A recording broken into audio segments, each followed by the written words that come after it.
सादर प्रणाम। आप सभी यहाँ पर उपस्थित हुए हमारी बात को आगे पहुँचाने के लिए आप सभी का हृदय की गहराई से धन्यवाद। आज एक महत्वपूर्ण विषय पर हम प्रेस वार्ता करने जा रहे हैं। जिस प्रकार से उत्तराखंड बेरोजगार संघ लंबे समय से परीक्षाओं को पारदर्शी रूप से करवाने के लिए लड़ाई लड़ रहा है, उसी से संबंधित कुछ मामले हैं जिसको मैं आप सबके सामने रखना चाहता हूँ। इससे पहले मैं एक बार आप सबको परिचय करवा दूँ। हमारे साथ श्री हरिओम भट्ट जी है, बेरोजगार संघ से हमारे, नितिन दत्त जी है, मसूरी से हैं, राम पंडवाल जी हैं, कोटद्वार से हैं, हमारे बीच कुलदीप सिंह जी हैं, गुड़गांव से हैं, हमारे बीच जितेंद्र ध्यानी जी हैं, हमारे बीच मोहन पेंतुरा जी हैं मसूरी से, और रमेश चौहान जी हैं चक्राता से। मैं बात को शुरू कर रहा हूँ। बात यह है कि हम लंबे समय से उत्तराखंड के बेरोजगारों के लिए, यहाँ की उत्तराखंड वासियों के लिए जो परीक्षाओं में पारदर्शी व्यवस्था है, पारदर्शी जो सिस्टम है, उसको प्रदेश के भीतर स्थापित करना चाहते हैं, जिसमें कि कई हद तक हमने जो लड़ाइयाँ लड़ी उसमें कई हद तक हमें जीत भी मिली है, और अभी बहुत कुछ उसमें जो लड़ाइयाँ लड़नी हो बाकी है। अब मैं शुरुआत करना चाहूँगा कि हाल ही में जो पटवारी का पेपर हुआ था, उसके बाद जो कनिष्ठ सहायक का पेपर हुआ था, उसमें जो चीजें निकल कर आई थी, जो सील तोड़ने वाली जो चीजें थी, प्रदेश के बेरोजगारों ने, प्रदेश के नौजवानों ने, प्रदेश के जो अभ्यर्थी थे, उनके पास जब परीक्षा जो सेट गई, उसमें कई जगह सील टूटने वाला जो प्रकरण था, वो प्रकरण बड़ा गंभीर प्रकरण था। सरकार ने शायद अपनी छवि उनकी धूमिल ना हो, इसलिए मामलों को दबाया है। जो पहला प्रकरण हमें जेलों के अंदर जो डाला गया, उसके बाद पटवारी का पेपर करवाया गया। उत्तरकाशी में जो पहला प्रकरण सामने आया था, गोपेश्वर में प्रकरण सामने आया था, उत्तरकाशी का जो प्रकरण था, उस प्रकरण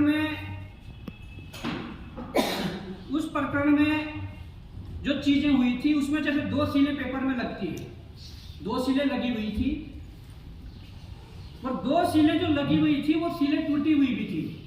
उसके अतिरिक्त पेपर को बंद करने के लिए तीसरी सील का प्रयोग किया गया था, जो कि खैर हमारे फोन में भी है, पर ये जो कनिष्ठ सहायक का पेपर है, सेम यहाँ पर वो दोहराया गया उन चीजों को। वो इसलिए दोहराया गया कि जो ये सीलें हैं, मैं थोड़ा कहूँगा कि अगर कोई जो वीडियो बना रहे हो थोड़ा जूम करके देख लें। जो इसके अंदर जो सील लगी हुई है, ये पहले से जो सील लगी हुई थी, ये जो ओरिजिनल सील होती है पेपर की, जिसका थोड़ा नीला भी ब्लू अंदर से दिख रहा है, ये सीलें पहले लगी हुई थी। ऐसा ही मामला ये कनिष्ठ का है, इसमें जो अंदर की सीलें लगी हुई है, वो मामला तो है, ये सीलें लगी हुई है, परंतु अब हम ये आरोप लगा रहे हैं आयोग पर भी और सरकार पर भी कि ट्रांसपोर्ट के दौरान जो घटनाएं होती है, ट्रांसपोर्ट के दौरान दोनों सीलें तोड़ी गई और उसके ऊपर पेपर बंद करने के लिए अतिरिक्त सीलें लगाई गई। ये हम हवा में बात नहीं कर रहे हैं, इसके हम अभी आपके सामने साक्ष्य रखने वाले हैं। ये सब हम रखने वाले हैं कि चीजें कैसे होती है। ये मैंने उत्तराखंड के दोनों पेपर बता दिए कि जो आंदोलन के बाद हमें जेलों के अंदर रखने के बाद, हमें सशर्त जमानत देने के बाद जबरदस्ती करवाई गई। और मैं ये भी थोड़ा इशारा कर देना चाहता हूं कि जो दिल्ली के लिए अटैची जाती है ना, मोटे पैसों की, उस अटैची में पैसे कहां से गए, उसकी रिकवरी इन परीक्षाओं से करवाई जा रही है। ये मैं आपको बताना चाह रहा हूं। अब एक परीक्षा में नहीं तो दूसरी में करना चाह रहे हैं, दूसरी में नहीं हुआ तो तीसरी में करना चाह रहे हैं। इस प्रकार के धंधे चल रहे हैं। मैं ये आप सबके सामने साबित करने वाला हूं। 25 फरवरी 2023 को उत्तराखंड देहरादून में एक परीक्षा होती है।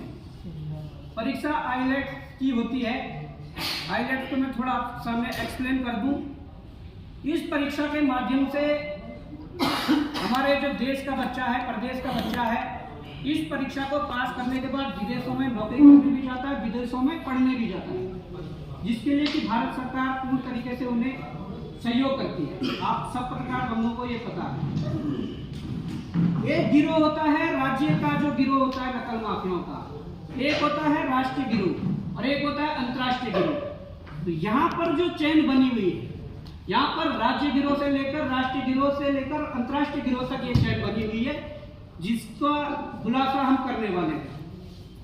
25 फरवरी 2023 को पेपर होता है।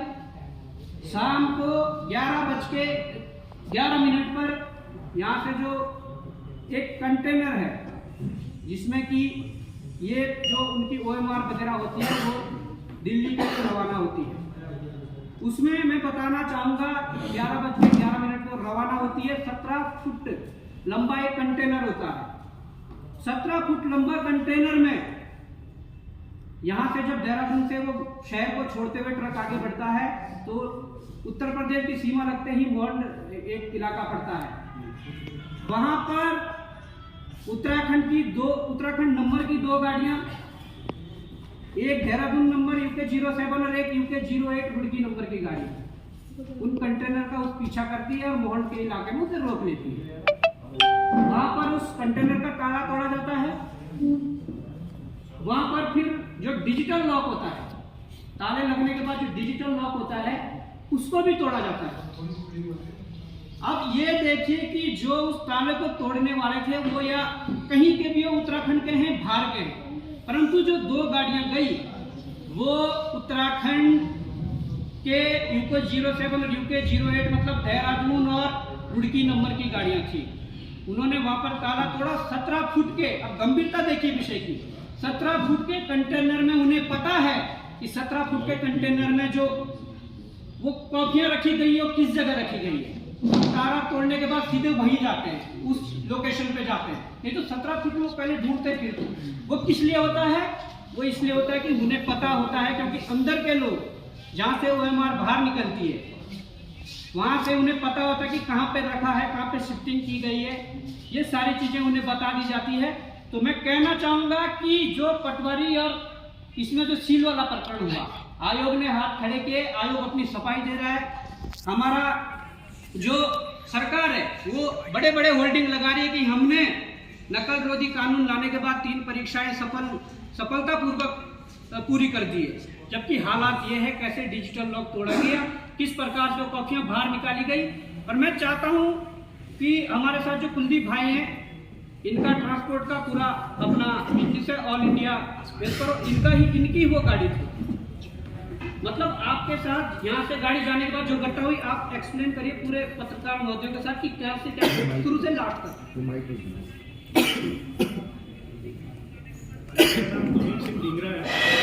कंपनी का नाम दिल्ली वापी रोड लाइन्स है। हम ब्लू डार्ट में पिछले 13 साल से चल रहे हैं। 25 तारीख को एग्जाम होता है, यहाँ पर राइटिंग का एग्जाम होता है। 25 तारीख को ये शाम को शीट्स ब्लू डार्ट के ऑफिस में आती है और उसके बाद वो गाड़ी में हमारी वैन लोड होती है और हमारा ड्राइवर के साथ मिलकर, मतलब ये बहुत बड़ा नेक्सस है।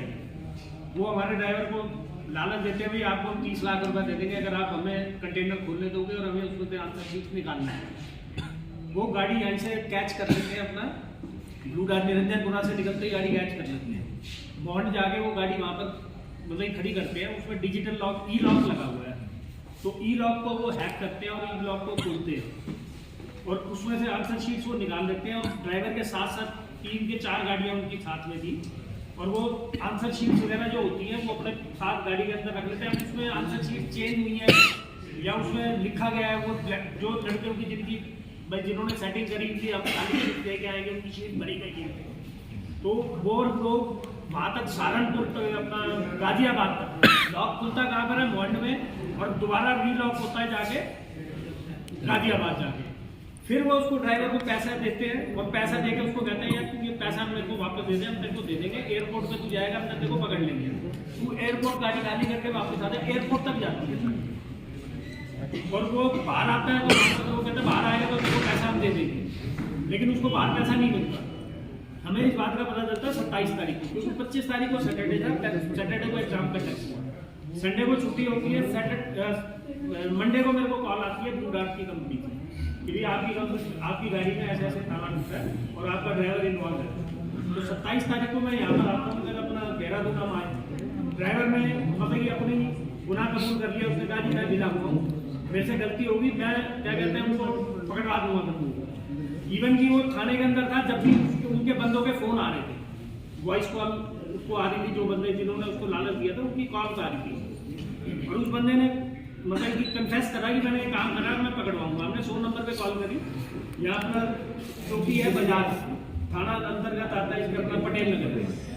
तो हम बात को उन्होंने, पुलिस वालों ने पूरी रात रखा, पुलिस वालों के नाम ने कन्फेस करा कि मैंने ये काम करा है, और मैंने मेरी बात हुई, मैंने उनसे आग्रह नहीं करा, मैंने कहा कि बहुत बड़ा नेक्सेस है, आप इसको क्रैक कर सकते हो, 80% केस आपका सॉल्व है, ड्राइवर गुनाहगार ये बैठा जी मैंने गुनाह करा, बट वो लेकिन उनका कहना ये था कि ये गुनाह जी वहाँ पर हुआ, आप मान जाओ। मैं कहा जी मान तो चले जाएंगे, चोरी किसकी हुई है? चोरी तो जो यहाँ बच्चों ने पेपर दिए उनका नुकसान है, मेरे घर में चोरी हुई है भाई, नुकसान किसका? उत्तराखंड के बच्चों का नुकसान था। लेकिन उन्होंने उसको केस को रजिस्टर करने की बजाय उन्होंने हमें घुमाया। फिर उसके बाद हम गए यहाँ पर अपना मोहंड गए, मोहंड हमने वहाँ से चौकी इंचार्ज को लिया, फिर हम बिहारीगढ़ थाने गए, उन्होंने भी रिपोर्ट दर्ज नहीं करी वहाँ पर। फिर मैंने ऑनलाइन जन सुनवाई ऐप पे वो मैंने रिपोर्ट डाल दी, वो बस एरिया का ही सब होता रहा, ये इन्होंने फिर वहाँ से हमें लेटर भेजा कि ये हमारे एरिया से संदर्भ में नहीं है, आप कहीं और जाए। 3 दिन तक 4 दिन तक मैं ड्राइवर को लेके घूमता रहा, क्योंकि जब ये नहीं रख पाया तो ड्राइवर को मैं भी नहीं रख पाता, और ड्राइवर भी हमने पुलिस वेरिफिकेशन वगैरह सब कुछ करा रखी थी। अगर ये उस टाइम थोड़ी सी सक्रियता दिखाते, अपनी इन्वॉल्वमेंट दिखाते, तो हो सकता है एक बहुत बड़ा गैंग या अनबस्ट हो जाता, अनर्थ हो जाता।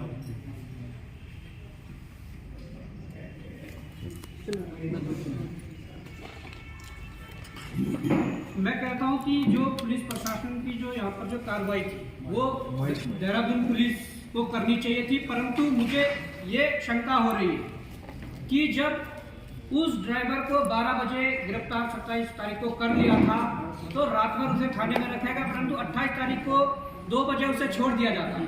मुझे ये शंका है कि ये इतना बड़ा गिरोह है कि निश्चित रूप से वहाँ जो चौकी वाले हैं, थाने वाले हैं, उन्होंने ऊपर फोन किया होगा कि ऐसा मामला है। और ये मैं लगातार ये बात बता रहा हूँ कि उत्तराखंड में जो बाहरी जो है, पंजाब हरियाणा से लेकर जो इसमें जो गिरोह चला रहे हैं वो इन्वॉल्वमेंट इसमें होंगे, और उन्होंने मामले को रफा दफा करने के चक्कर में ड्राइवर को भी छोड़ दिया। और ये ट्रांजैक्शन है 5,000 रुपए की जो गाड़ियां गई थी, 5,000 उन लोगों ने नगद ड्राइवर को 5,000 लालच के लिए दे दिए थे, बाकी 30 लाख रुपए की डील हुई थी कि 30 लाख रुपए उसे देने। कुछ उसको पैसे भी है ना, बैग में उसको दिए गए, उसको दिखाया गया, उसको लालच दिया गया, भाई देखिए फर्नीचर को पैसा दे दिया, लेकिन आगे जाके गाजियाबाद जाके उसने पैसा वापस ले लिया। बाकी सुबह उसने कंटेनर में 7 बजे के आसपास पहुंचना था, वो लेट इस चक्कर में हुआ, परंतु उस लेट के पीछे भी इन्होंने क्या कारण बनाया, इन्होंने अपने कंटेनर में एक गाड़ी को पीछे से टक्कर मार दी और उसकी वीडियो बनाई है जो आप दिखा सकते हैं, और उसमें नंबर भी दिखाया गया है गाड़ी का, किस गाड़ी ने टक्कर मारी। बहुत प्लान तरीके से था, लेकिन इन लोगों ने नजरअंदाज कर दिया यहाँ, मतलब ये एक दूसरे के ऊपर वहाँ आप रिपोर्ट दर्ज कराओ, आप वहाँ दर्ज कराओ, लेकिन नुकसान तो यहाँ के बच्चों का था ना। अगर चोरी मेरे घर में हुई है तो मैं तो यही रिपोर्ट कराऊंगा, उनको बच्चों को तो पता ही नहीं था बेचारों को कि हमारे साथ ये हो चुका है। अब इसके पीछे मैं एक चीज और बताना चाहता हूँ, देखिए हमारा मकसद सिर्फ ये है ये बोगस इन्होंने क्या कहते हैं वीडियो क्लिप बनाई है,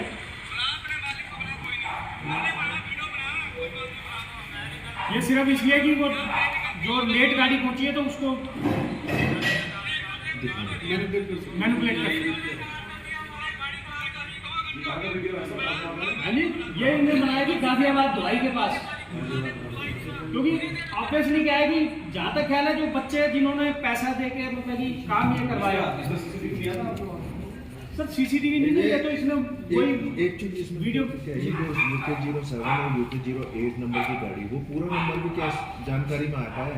बिल्कुल सर, बिल्कुल आया है, नंबर भी दिया है, फोन नंबर्स भी दिए, पूरा नंबर आप एक बार खुलासा कर दें। पुलिस वालों को भी दिए हमने, मेरे पास इस टाइम तो नहीं होगा। ये प्राइवेट थी कि मतलब किसी की अपनी गाड़ी थी कि किसी टैक्सी प्राइवेट नंबर? सर ये तो वो अगर वो विवेचना करते इसको मतलब की कार्रवाई सर आप पूरा नंबर बता दीजिए बस। और एक बॉबी पवार की इसमें जो ट्रांजैक्शन 5,000 की हुई है उनका अकाउंट नंबर कहीं कुछ नहीं, मैं ये कह रहा हूँ कि 90% केस सॉल्व था। अगर पुलिस थोड़ा भी अपनी सक्रियता दिखाती और थोड़ा भी गंभीरता दिखाती तो उसके बाद भी फोन कर राज्य गिरोह से लेकर राष्ट्रीय गिरोह से लेकर अंतर्राष्ट्रीय गिरोह तक ये कड़ी तोड़ सकते हैं। वर्तमान में वो ड्राइवर अपने घर चला गया, क्योंकि ये 27 तारीख का वाक्य है, फोन उसका ऑन है, पीछे 2 दिन उसने फोन बंद कर दिया था, तो कल मैंने उसे कॉल करी थी। अब वो डर के मारे आ नहीं रहा है, क्योंकि देखो ना, एक बार वो चोर कह रहे मैंने चोरी करी है, पुलिस वाले कह रहे हम पकड़ेंगे। कौन से थाने में पटेल नगर चौक आया उसने, उन्होंने रिपोर्ट ही नहीं दर्ज करी ना, हमने तो सीधा 100 नंबर पे कॉल करी थी। बाइट कर लो किसी को यार, बाइट करो। बाइट करो आप बाहर।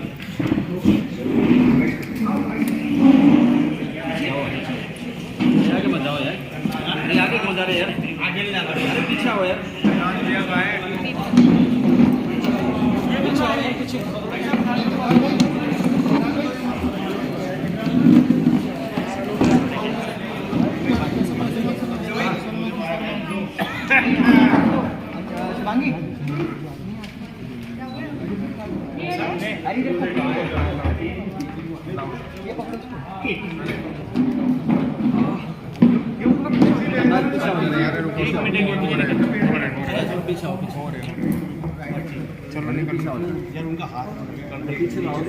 अरे ऐसे लगा लो यार।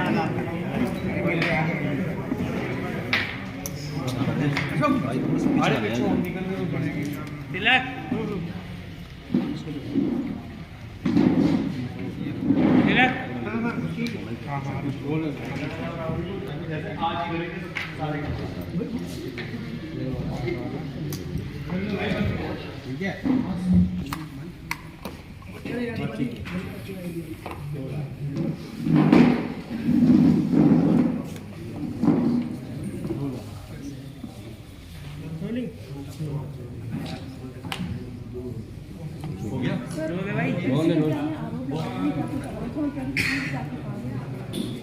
देखिए, हमारा आरोप इसलिए है, हमारे आरोप यहाँ की सरकार से भी है, आयोग से भी है, जो लगातार लंबे समय से इस बात को नकार रहे हैं कि यहाँ पर जो सील वाला प्रकरण, जो बच्चे आवाज़ उठा रहे हैं, उनकी आवाज़ बंद करने के लिए आपने नकल रोधी कानून तो ले आए, परंतु जो घटनाएं बार बार हो रही है, उस घटना का फुल प्रूफ आप देख सकते हैं कि 25 फरवरी 2023 को आईलेट्स के लिए जो पेपर देहरादून में हुआ, उन पेपरों की OMR ले जाते हुए रास्ते में जो घटना हुई, कंटेनर का लॉक तोड़ा गया, कंटेनर में डिजिटल लॉक तोड़ा गया, फिर रास्ते में जाते जाते मोहंड में लॉक तोड़ के गाजियाबाद में उसको फिट किया गया, रिफिट किया गया। तो आप इसको नकार नहीं सकते कि ये परीक्षाओं में जो गड़बड़ियां हो रही है, जो लॉक, जो सीलें टूट रही है। मैं बयान देख रहा था उत्तरकाशी के एक पुलिस अधिकारी का, जिन्होंने कहा था कि रोडें खराब है, गड्ढों में आकर ये सील टूट जाती है।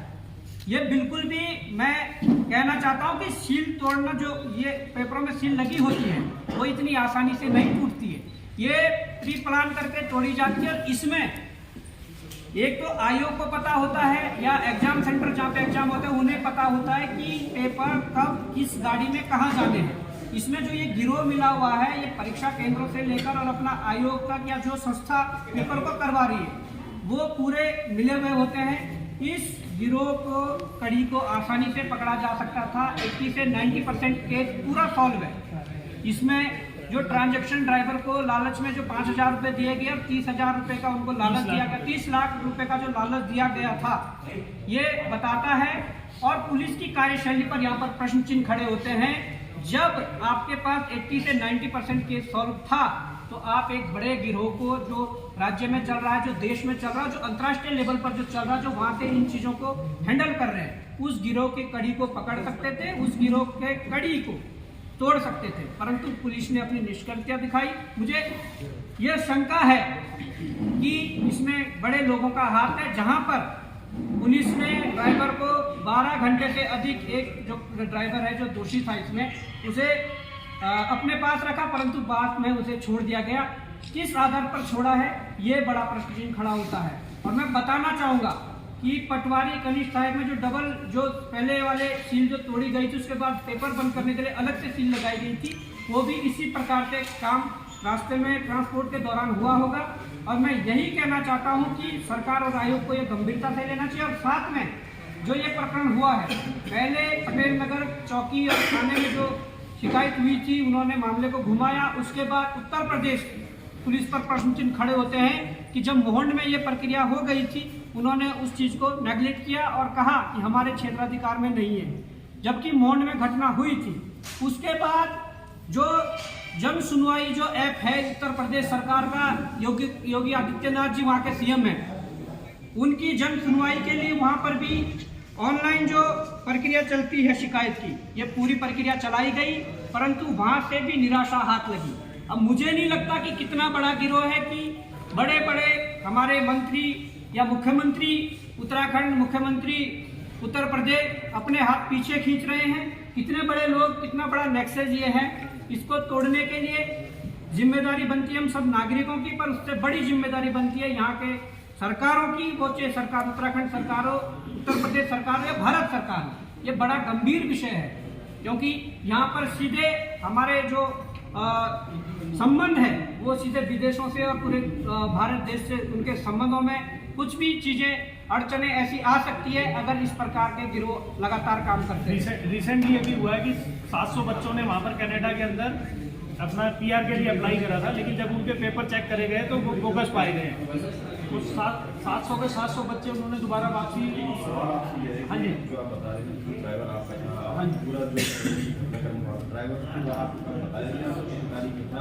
ये सामने देखिए, ये 25 तारीख को यहाँ पर एग्जाम होता है और शाम को पेपर डिस्पैच होते हैं हमारी गाड़ी में, और 27 तारीख को मेरे को कंपनी से फ़ोन आता है कि आपका ई-लॉक टेम्पर किया गया, क्योंकि ई-लॉक जो होता है पीछे लगा होता है, वो जैसे ही टेम्पर होता है टूटता है उसी टाइम अलर्ट आ जाता है। वो उन्होंने बताया कि हमें अलर्ट आया है कि 26 तारीख को, मतलब कि 12 बजे तक, 12:15 बजे तक गाड़ी यहाँ पर बॉन्ड गाड़ी नहीं है। फिर हम यहाँ पर 27 तारीख को हमें पता चला, तो 27 तारीख को हम देहरादून आए यहाँ पर। तो ड्राइवर को हमने कहा तू सच बता देगा तो हम तेरे को कुछ नहीं कहेंगे। तो उसने कहा कि मैं इसमें इन्वॉल्व हूँ, ये ताला खोलने में मैंने मदद करी थी, मुझे 30 लाख रुपए का लालच दिया गया था, और मैं अपनी पूरी कोशिश करूंगा कि इनको ट्रैप कराने में पूरी कोशिश करूंगा। और हम वहाँ पर बैठे थे, उस बंदे का फोन भी आया, जिस बंदे ने मतलब इसको लालच दिया, जिन बंदों ने ये काम करा है, उसका फोन भी आया, उसकी रिकॉर्डिंग भी है हमारे पास। मतलब वो बंदा फोन कर रहा था, क्योंकि वॉइस कॉल जो होती है मेरे ख्याल से वो शायद रिकॉर्ड नहीं हो पाती, लेकिन हमने